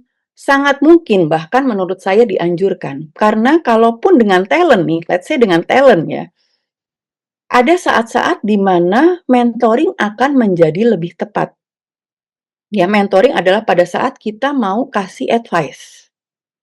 Ya, karena kita melihat bahwa as much as para employee atau talent ini coachable, ada satu hal di mana kayaknya ada blind spot yang dia perlu di-feedback-kan. Atau ada hal yang dia perlu mendapat pembekalan lebih gitu ya. Jadi perlu ada advice yang diberikan. Atau in other cases di mana memang mau nggak mau kita itu dihadapi pressure dari sisi waktu. Nggak ada waktu untuk coaching. Kita perlu karena situasinya udah krisis banget, perlu jawaban cepat gitu ya. Sehingga kemudian mungkin coaching udah nggak tepat di situasi saat itu. Mau nggak mau kita memang harus lebih direktif, mentoring lebih tepat gitu ya. Kita kasih advice, kita kasih solusi gitu ya. Untuk kemudian, nah bisa jadi kemudian dia yang akan lakukan gitu ya. Jadi memang buat saya dengan adanya coaching tidak berarti mentoring tidak berguna. Di saat-saat yang tepat justru mentoring akan lebih efektif dibandingkan coaching. Ya itu tadi contoh-contohnya ya. Pada saat kemudian dia melihat blind spot atau ada tekanan dari sisi waktu atau mungkin salah satu juga pengalaman saya. Kalau risknya terlalu besar dengan hanya mengandalkan coaching ya, nggak ada rooms untuk trial error. Nggak ada rooms untuk eksperimen, benar-benar harus dilakukan dengan proper. Otherwise ada resiko yang terlalu besar. Ya itu mungkin coaching akan lebih tepat atau bahkan direction akan lebih tepat daripada coaching. Mudah-mudahan menjawab pertanyaan Mr. atau Mrs. Anonymous. Baik, terima kasih Kak Lisa. Jadi memang perlu dilihat dalam situasi apa coaching atau mentoring diperlukan disesuaikan dengan situasinya gitu ya Kak ya. Iya. Kak Pepi kalau boleh nambahin, ini memang sering kali nih jadi diskusi di antara para coach sendiri gitu ya. Aha, aha. Boleh nggak campur coaching sama mentoring gitu? Nah ini juga Iya tuh. perspektifnya berbeda-beda gitu. Bahkan ada coach profesional yang memang dia klaim dari awal service dia itu nggak dilepas. Coaching dan mentoring gitu ya. Nah ini juga pro and con. Saya nggak bisa bilang mana yang benar mana yang salah gitu ya. Tapi buat kita yang mendalami coaching, kita tahu bahwa lebih baik kalau memang konteksnya adalah coaching, let's focus on coaching first, ya. Iya. Jangan langsung dicampurkan karena ini udah mengganggu perspektif dari coach sih. Dia akan tahu at the end solusinya akan datang nih gitu. Iya. Kalau dicampur sama mentoring ya. Jadi lebih baik kalau kata mentor saya, mentornya Kak Pepi juga nih ya, let's trust the process, trust the client, and trust yourself gitu ya. Jadi jalankan aja dulu coaching ya. Berikan keleluasaan rooms untuk mereka mencoba mengeksperimenkan ide yang datang dari mereka sendiri. Biarkan mereka belajar kalaupun itu salah gitu ya. Kitanya sebagai leaders yang punya coaching mindset harus sabar memang. Iya. Itu challenge saya juga sih, terus terang saya juga masih on journey ya, karena kadang-kadang desakan waktu itu aduh pengennya saya kasih direction aja gitu ya. Harus bersabar karena impact-nya akan jangka panjang tuh teman-teman gitu ya. Kalau kita kasih kepercayaan untuk tim kita belajar terus gitu ya terhadap solusi-solusi yang mereka berikan sendiri, efeknya akan jangka panjang untuk memberikan mereka confidence ke depannya. It's okay berbuat salah, yang penting saya belajar dari situ. Iya, iya. Setuju sekali Kak Lisa. Thank you banget untuk tambahannya. Oke Kak, kita lanjut ke pertanyaan keempat. Hai Bu Lisa, terima kasih banyak atas pemaparannya, sangat inspiratif. Saya ingin bertanya tentang keterkaitan coaching dengan psychological safety. Di awal, Bu Lisa menyampaikan definisi coaching yang pada dasarnya adalah membantu coachee untuk menemukan sendiri jawaban atas pergumulan mereka, dan peran coach adalah untuk membimbing coachee menemukan jawabannya. Yes. Dalam hemat saya, psychological safety menjadi katalis penting untuk menciptakan suasana yang kondusif bagi coachee untuk dapat menemukan clarity dan jawaban atas pergumulannya. Pertanyaan saya. Satu, bagaimana psychological safety ini dapat dibentuk ketika sesi coaching ini berlangsung? Kemudian yang kedua, apabila ada situasi di mana coachee dan coach sudah saling mengenal secara pribadi dengan segala dinamika hubungan yang sudah terbentuk sebelumnya, apakah akan ada tantangan tersendiri agar psychological safety ini terbentuk antara coach dan coachee? Anonymous lagi ini Kak. Lagi. Ya, tapi pertanyaannya menarik ya Kak. Pertanyaannya menarik, makin lama makin menarik. Betul. Psychological safety. Saya mulai dari yang pertama dulu gitu ya. Silakan Kak. Bagaimana psychological safety ini dapat dibentuk pada saat coaching berlangsung. Sayang saya tadi nggak menampilkan satu slide ya yang menunjukkan kalau pada saat kita ambil sertifikasi coaching itu, teman-teman Bakudaya, itu ada 8 kompetensi yang harus kita munculkan, demonstrasikan. Salah satunya adalah menciptakan trust and safety itu tadi. Ya, safety yang dimaksud adalah psychological safety itu. Dan benar sekali bahwa ini jadi katalis awal supaya benar-benar coaching session yang terjadi itu berlandaskan openness, keterbukaan dan trust terhadap coachnya, ya. Kayak sekarang nih, saya lagi di tahap dalam training ini diminta untuk submit rekaman coaching ya, tentunya dengan konsen dari coachnya. Itu demo yang rekaman dalam demo itu benar-benar dilihat sejauh mana ya coach itu berhasil menampilkan kompetensi itu. Ya, saya beruntung rekaman saya yang pertama itu dinyatakan direkomendasikan. Artinya mereka under impression bahwa psychological safety itu muncul.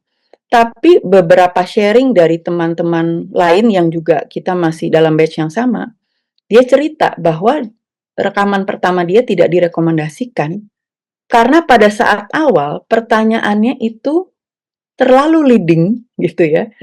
Sehingga si coaching merasa dalam observasinya si mentor ini, along the way dalam keseluruhan sisa sesi coaching itu, dia apa ya, kepancing untuk mengarahkan, jawaban-jawabannya terhadap pertanyaan yang leading tadi, gitu. Ya, jadi under impression bahwa psychological safety untuk come up dengan own perspective, belief gitu ya, bahkan emotion, itu nggak terjadi, gitu. Jadi waktu itu, rekaman, teman saya ini tidak direkomendasikan, tapi dia belajar dari situ. Rekomendasi yang kedua kemudian, lebih baik gitu ya. Tapi benar sekali bahwa psychological safety itu harus terjadi. Itu sebabnya di, engagement survey kita, PAL survey namanya, di Aksa Mandiri, itu kita bukan bertanya sejauh mana your leaders memunculkan trait coaching, enggak. Tapi yang ditanya adalah sejauh mana leaders kita menciptakan psychological safety supaya kita berani untuk speak up ide-ide kita tanpa khawatir ada negative consequence yang tadi saya ceritakan gitu. Karena memang ini katalis yang sangat penting ya. Jadi buat saya memang as much as banyak orang yang mengklaim dirinya sebagai coach, mereka yang benar-benar certified secara profesional dan punya kompetensi yang memang harus muncul antara lain trust and safety itu yang membedakan coach yang certified ini dengan yang enggak, yang hanya misalnya mengaku-ngaku sebagai coach gitu ya. Itu kadang-kadang saya merasa agak overuse tuh istilah coach itu gitu ya. Itu sebabnya juga ada certification itu, ada mentoring, ada supervision gitu ya. Karena kalau kata mentor saya, kalau udah lakukan coaching jangan keasikan sendiri katanya. Ya harus selalu connect dengan coach yang lain gitu ya. Ada ekosistem yang mendukung supaya kita bisa melakukan coaching dengan benar. Coaching yang berlandaskan psychological safety supaya at the end of the session kesadaran itu benar-benar muncul, terjadi. Itu yang pertama. Pertanyaan kedua, kalau ada apa tuh? Pribadi Coach gitu ya. dan coach sudah saling mengenal Sudah secara saling kenal. pribadi. Ya. Ini memang real bukan problem ya. Buat saya memang faktanya demikian gitu ya. Apalagi antara leaders dan tim gitu ya, saling kenal. Atau bahkan lebih dari itu, udah kayak pertemanan aja walaupun konteksnya di kantor. To tell you the truth, kalau memang pengen coaching yang sebenar-benarnya, yang semaksimal-maksimalnya terjadi, memang gak sebaiknya tidak ada konflik of interest. Contohnya begini teman-teman, saat saya lagi mengumpulkan coaching hours untuk certified ini, jadi kalau di level 1 tuh ACC tuh minimum kita harus ngumpulin 100 coaching hours ya Kak Pepi ya. Betul. Kalau PCC bahkan 500 coaching hours teman-teman. Itu oleh mentor kami ya tidak diperkenankan kalau kita lakukan coaching dengan anak buah langsung. Kenapa? Karena ada interest di situ. Khawatirnya ya, walaupun misalnya pertemanannya baik, terbuka dan sebagainya, biar gimana ada hubungan atasan bawahan di situ. Jadi coaching boleh dilakukan? Boleh dilakukan. Tapi tidak untuk disubmit sebagai bagian dari coaching hours itu gitu. Karena biar gimana pasti ada interest yang bermain.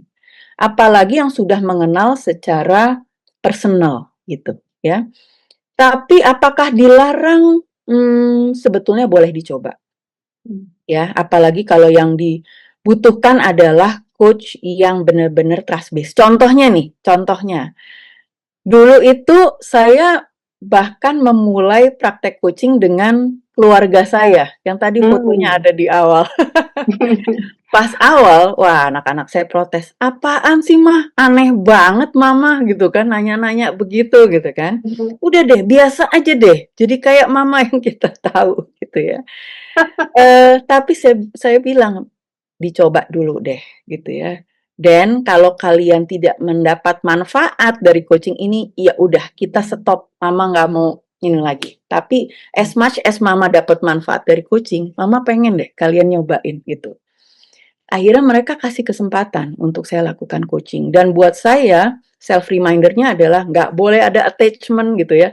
Mereka adalah klien dalam hal ini, bukan anak saya. Wah, itu kemudian dari yang mereka skeptis dan menganggap saya aneh dan awkward tadi gitu ya. Sekarang mereka selalu nanya kalau ada problem, "Mah, kapan kita coaching lagi?" Ya. Awal-awalnya masih gengsi gitu ya. Dari yang problemnya mungkin masih di permukaan, cuma masalah konflik dengan teman dan sebagainya, lama-lama ke yang lebih deeper, masalah relationship dan sebagainya gitu ya. Jadi sebetulnya buat saya, yes, interest mungkin akan ada, tapi bukannya tidak mungkin gitu ya. As long as coach-nya sendiri disiplin, punya self awareness yang kuat gitu ya, punya kompetensi yang memang perlu dimiliki gitu ya untuk menjaga no attachment tadi gitu ya. Bisa objektif ya, bukannya tidak mungkin coaching bisa dilakukan dan bahkan mulai dari orang-orang terdekat. Seperti halnya saya mulai dengan anak-anak saya sendiri. Oke. Baik, itu jadi jawaban untuk pertanyaan keempat ya Kak Lisa, dan rasanya ini benar-benar karena waktu itu Iya. akan menjadi pertanyaan terakhir dari teman Bakudaya. Kalau udah ngobrol gini sebenarnya time Iya. flies banget ya Kak Lisa Betul, ya. Kak. Cuman ini juga teman Bakudaya sudah harus mempersiapkan menyambut buka puasa, jadi memang kita akan akhiri dari sesi tanya jawab ini, dan terima kasih banyak kepada Kak Lisa atas jawaban-jawaban yang sangat reflektif, dan juga terima kasih kepada teman Bakudaya yang telah berpartisipasi aktif dalam sesi diskusi kita hari ini. Kak Lisa, terima kasih untuk ilmunya, sharingnya. Semoga Sama-sama Kak Kak Lisa Pepi, selalu thanks for sehat. having me. Thank you juga teman-teman Bakudaya untuk supportnya, untuk pertanyaan-pertanyaan yang bagus-bagus sekali. Terima kasih banyak. Thank you banget, semakin sukses dan lebih banyak lagi yang terinspirasi oleh pemikiran dan sharing Kak Lisa ya. Terima kasih Iya, banyak sama-sama Kak. Kak Pepi. Baik teman Bakudaya, terima kasih sekali lagi sudah berpartisipasi dalam sesi talk show di mana kita sudah mendengarkan keynote speaker hebat kita dan juga sesi tanya jawab yang sangat inspiratif. Dan sebelum kita menutup sesi talk show ini, izinkan saya merangkum 3 poin penting yang rasanya tadi beberapa kali juga sudah diungkapkan oleh Kak Lisa. Di dalam membangun coaching culture, yang pertama adalah leaders harus jadi role model. Kalau tanpa itu nggak akan terbentuk culture. Kemudian yang kedua, embedded ke dalam keseluruhan HR proses. Dan kemudian diukur, yang ketiga ya, diukur dalam KPI. Karena tadi bagus banget tuh tagline-nya Kak Lisa, what gets measured gets managed. Itu 3 poin yang bisa kita ambil. Sebenarnya tadi banyak banget, cuman 3 poin ini yang menarik, yang saya rasa itu kritikal banget untuk kita bawa pulang kalau kita mau membangun coaching culture di perusahaan kita. Teman Bakudaya dimanapun kita berada, mari kita ciptakan lingkungan yang saling memberdayakan, lingkungan yang mampu membantu dan merangkul semua pihak untuk menjadi lebih berdaya lagi. Sebab manusia yang berdaya akan mencerminkan bangsa yang berdaya pula. Selanjutnya, saya kembalikan kepada Mbak Reni.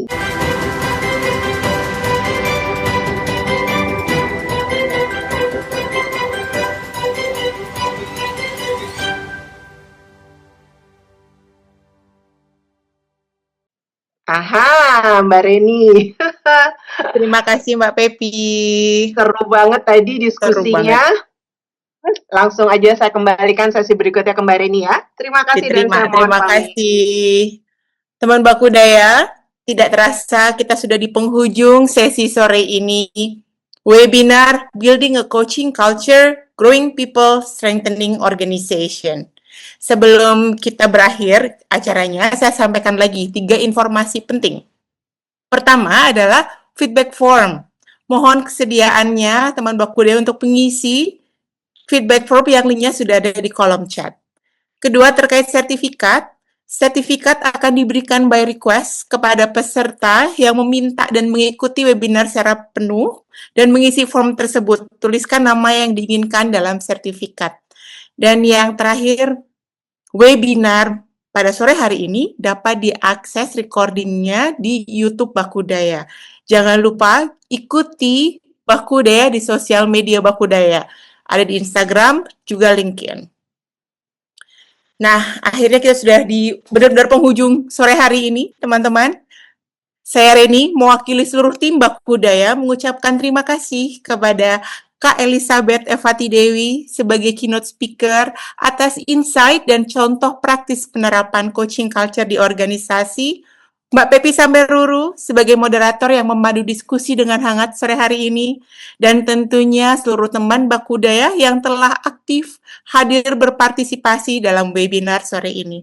Semoga diskusi hari ini memberi tambahan perspektif bahwa ketika organisasi berinvestasi pada pengembangan manusia, organisasi juga sedang memperkuat masa depannya.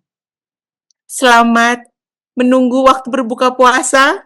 Kami pamit, sampai bertemu kembali di webinar Baku Daya berikutnya. Terima kasih, terima kasih, terima kasih.